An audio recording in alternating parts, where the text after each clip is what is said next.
दोस्तों आज का वीडियो शुरू करने से पहले कल के वीडियो में एक छोटा सा करेक्शन है जिसको सही करना चाहूँगा। कल जो हम लोगों ने क्वेश्चन किया था कि एक देश है जिसकी एक पनडुब्बी लापता हो गई है, जिस पनडुब्बी का नाम था KRI नांगला सबमरीन।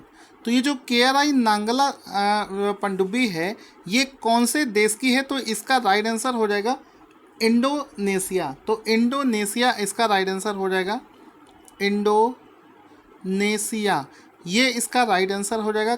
कल गलती से इसको इजराइल टिक कर दिया था, तो ऑप्शन नंबर इंडोनेशिया कर लेंगे इजराइल की जगह, तो ए ऑप्शन सही हो जाएगा।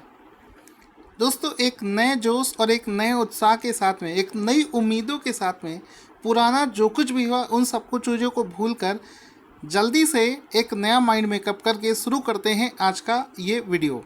आज की इस वीडियो में हमारा पहला प्रश्न बना है कि भारतीय पर्वतारोही जिसका नाम है अनीता कुंडू ने लगातार 24 घंटे चढ़ाई करके किस पर्वत पर तिरंगा फहरा दिया है?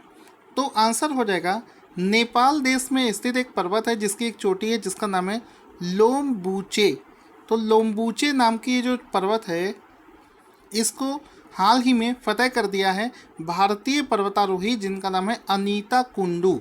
तो ऑप्शन नंबर सी इसका राइट आंसर हो जाएगा लोम्बुचे, जो कि नेपाल में स्थित एक पर्वत है जिस पर हाल ही में इन्होंने झंडा फहरा दिया है। ये जो लोम्बुचे पर्वत है इसकी ऊंचाई जो है ये है 6119 मीटर। तो ये भी आपसे एग्ज़ाम में एक पॉइंट के रूप में पूछा जा सकता है। इसकी ऊंचाई है 6119 मीटर। तो ये आप देख सकते हैं इसका एक फ़ोटो, इसमें देखो लिखा है आसमान में तिरंगा, आसमान में तिरंगा, ये आपको फ़ोटो दिख रही है। और ये इनका फ़ोटो दिख रहा है अनीता का, जिन्होंने लोम्बुचो पहाड़ी पर इस झंडे को फहरा दिया है। ये जो लोम्बुचे चोटी है ये नेपाल देश में स्थित है, ये भी आपको याद रखना है, ठीक है। This is also important. एक ही प्रश्न में हम लोग कई चीज़ें पढ़ते हैं। अब चूँकि दोस्तों यहाँ पर पर्वत की बात हुई है, तो कल मैंने आपको एक और इसी प्रकार का क्वेश्चन था, तब आपको कुछ पर्वतों के बारे में फैक्ट्स बताए थे। आज चूँकि माउंटेन्स की बात हुई है तो छोटा सा डिस्कशन कर लेते हैं। दोस्तों क्या आपको पता है इंडिया का मैप आपने देखा होगा, या आप भारत की जिस भी राज्य से बिलोंग करते होंगे आपको पता है क्या कि आपके राज्य में पहाड़ी कहाँ पर है? जैसे आप यूपी से हैं मान लो, और यूपी में इटावा, आगरा, कानपुर, लखनऊ, कहाँ पर पहाड़ियाँ हैं? आप झांसी के साइड जाएंगे तो आपको पहाड़ियाँ दिखने लगेंगी, ठीक है। तो पूरे भारत की अगर हम बात करें तो पूरे भारत में प्रमुख रूप से 7 माउंटेन रेंज पाई जाती हैं, ठीक है। 7 माउंटेन रेंज हैं पूरे भारत में। इसका मैप मैं आपको दिखाना चाहूँगा। देखिए सबसे ऊपर से अगर हम लोग बात करें तो सभी लोग जानते हैं कि ऊपर साइड में ये हिमालय पर्वत है, ठीक है। ऊपर साइड में ये हिमालय पर्वत है, इस तरफ पूरा ये हिमालय पर्वत है, इस तरफ के पहाड़ तो आप जानेंगे। इसके अलावा भारत में कहाँ पर पहाड़ियाँ हैं? एक पहाड़ी ये है अरावली, ये गुजरात से चलती है और दिल्ली तक पहुंचती है। फिर सेंटर में ये है विंध्या, ये है सतपुरा, छोटा नागपुर, और इस तरफ नीचे वेस्टर्न घाट और ईस्टर्न घाट, ठीक है। ये है कार्डमन हिल्स, ये है नीलगिरी, ठीक है। आगे चलेंगे यहाँ पर मेघालय में आपकी गारो खासी जयंती। तो ये छोटे छोटे पर्वत हैं। तो कुल मिलाकर 7 बड़े बड़े माउंटेन रेंजेस हैं, जिसको देखो यहाँ पर आपको लिखकर भी बता रहा हूँ कौन कौन सी रेंजेस हैं, आप देख लीजिए।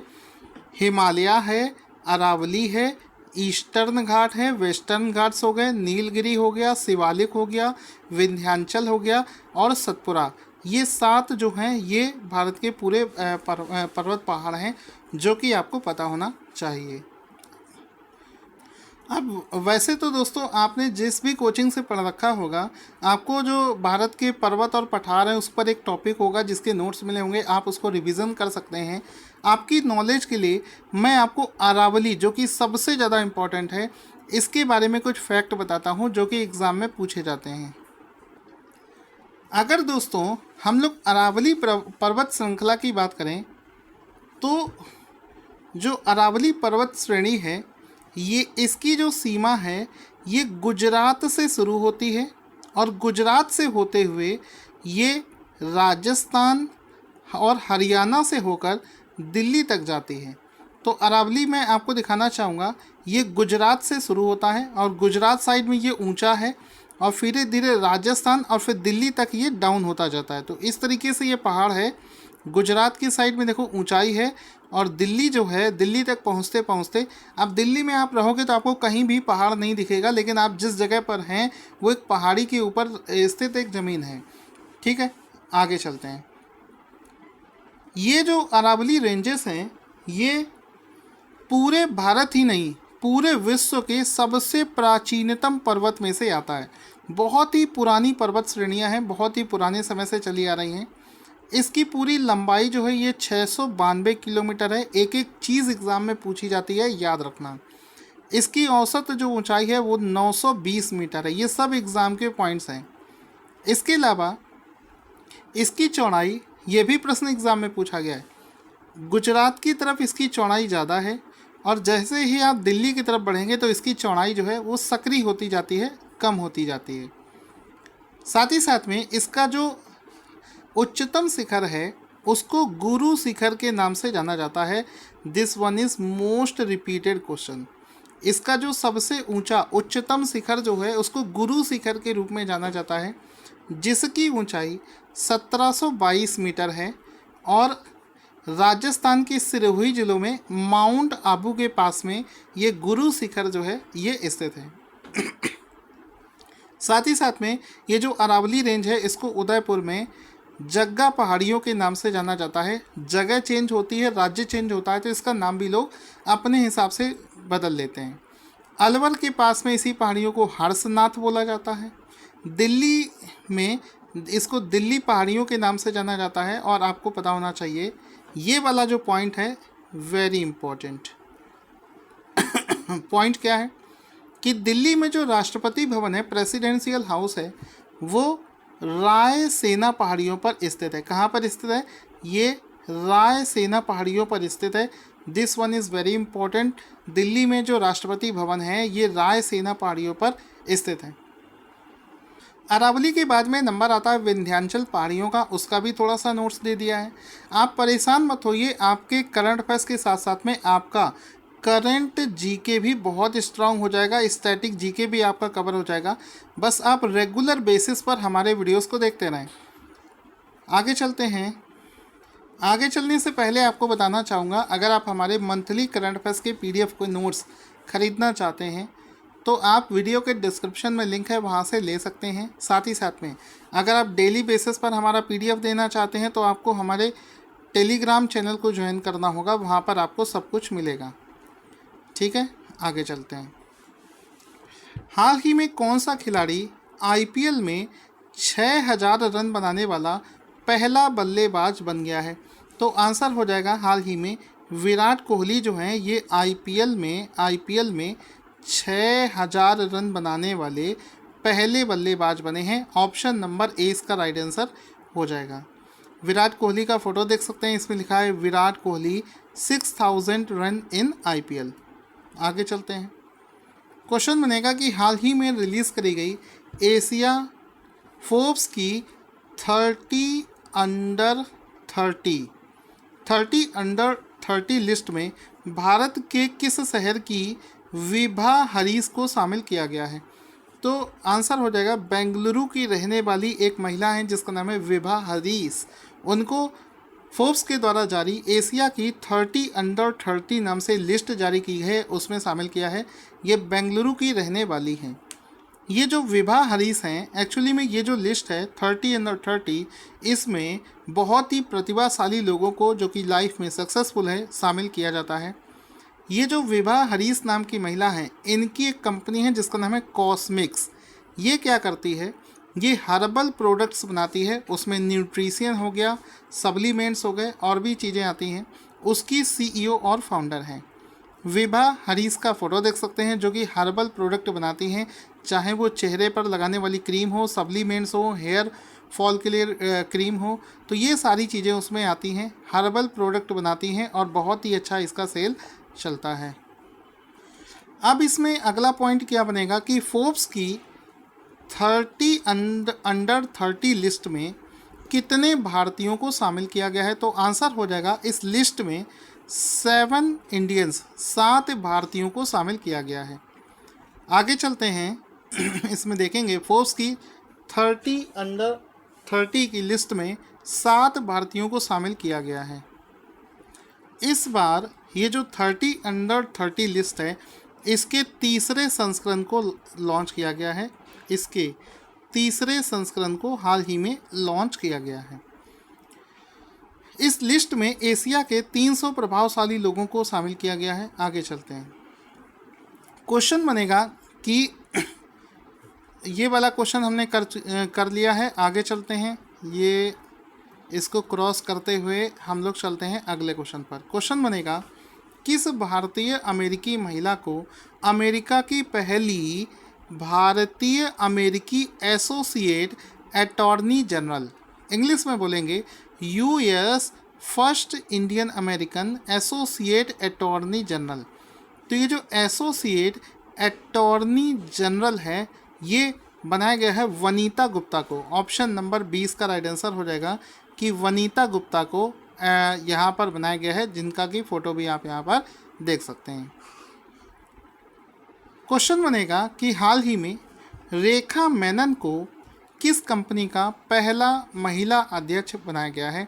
आंसर हो जाएगा NASSCOM. Option number A will be the right answer कि हाल ही में रेखा मेनन को नेस्कॉम कंपनी का पहला महिला अध्यक्ष बनाया गया है। ऑप्शन नंबर ए इसका राइट आंसर हो जाएगा। तो इसमें आप देख सकते हैं रेखा मेनन लिखा है, Rekha Menon becomes first women to be appointed as chairperson of NASSCOM. NASSCOM की पहली महिला चेयरपर्सन है रेखा मेनन। ये जो नेस्कॉम है, इसका फुल फॉर्म एग्ज़ाम में कई बार पूछा गया है और लोग इसको गलत करके आते हैं। National association of software and service companies, ये इसका पूरा फुल फॉर्म हो जाएगा। क्वेश्चन बनेगा कि राष्ट्रीय पंचायती राज दिवस एवरी ईयर किस दिन मनाया जाता है। तो आंसर हो जाएगा हर साल 24 अप्रैल को। ऑप्शन नंबर सी इसका राइट आंसर हो जाएगा। हर साल 24 अप्रैल को राष्ट्रीय पंचायती राज दिवस मनाया जाता है, जिसका आप यहाँ पर फोटो भी देख सकते हैं। 24 अप्रैल को हर साल ये दिवस मनाया जाता है। अब ये जो भारत में पंचायती राज सिस्टम है, इसको लेकर एग्ज़ाम में बहुत सारे क्वेश्चंस पूछे जाते हैं।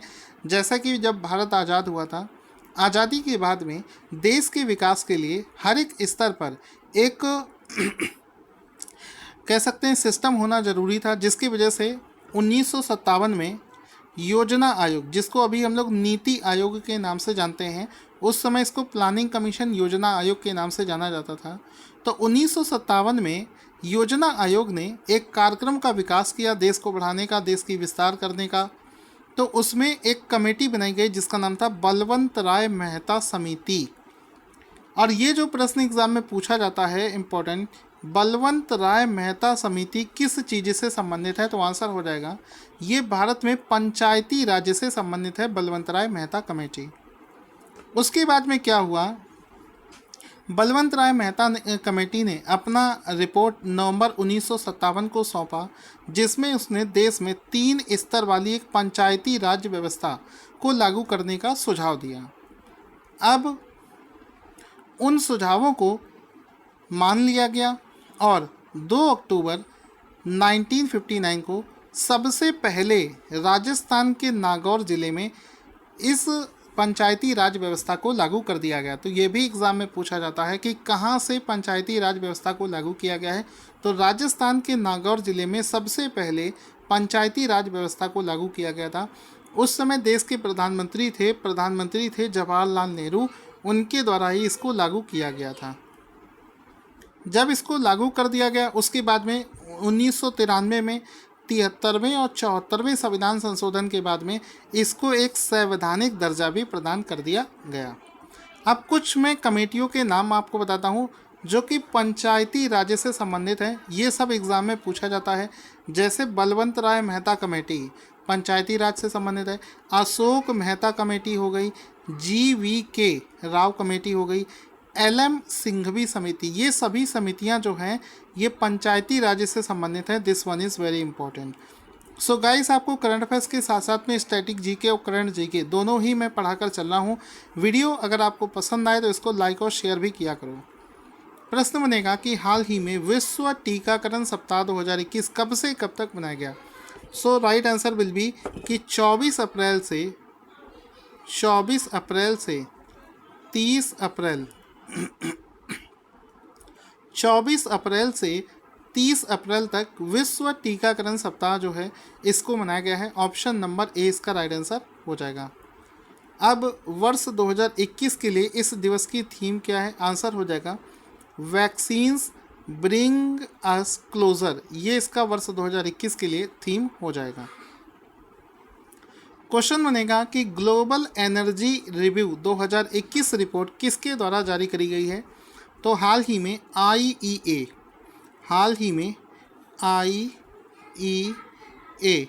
इंटरनेशनल एनर्जी एजेंसी के द्वारा एक रिपोर्ट सबमिट करी गई है जिसका नाम है ग्लोबल एनर्जी रिव्यू रिपोर्ट 2021।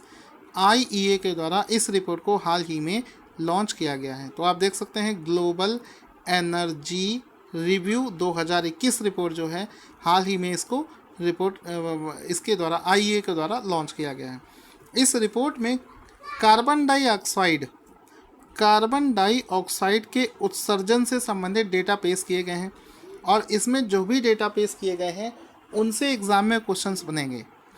जैसे इस रिपोर्ट के अनुसार वर्ष 2020 में भारत में जो CO2 का उत्सर्जन था ये वर्ष 2019 के कंपैरिजन में 1.4% ज़्यादा था। तो ये पॉइंट एग्ज़ाम में पूछा जाएगा। 20 में जो CO2 का उत्सर्जन था कुछ ज़्यादा था 19 के कंपैरिजन में, जो कि 1.4% रहा है।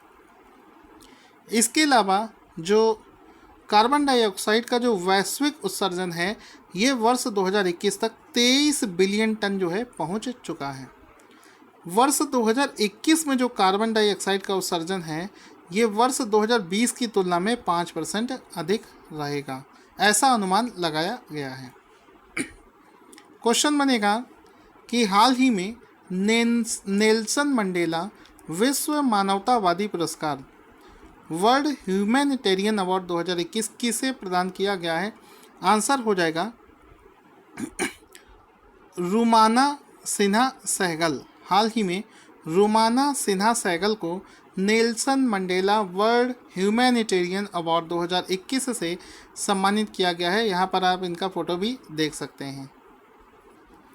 दोस्तों, आज का क्वेश्चन जिसका आंसर आपको देना है आपको स्क्रीन पर दिख रहा है। जल्दी से इसका आंसर कमेंट बॉक्स में लिखना ना भूलें। Thank you for watching this awesome video.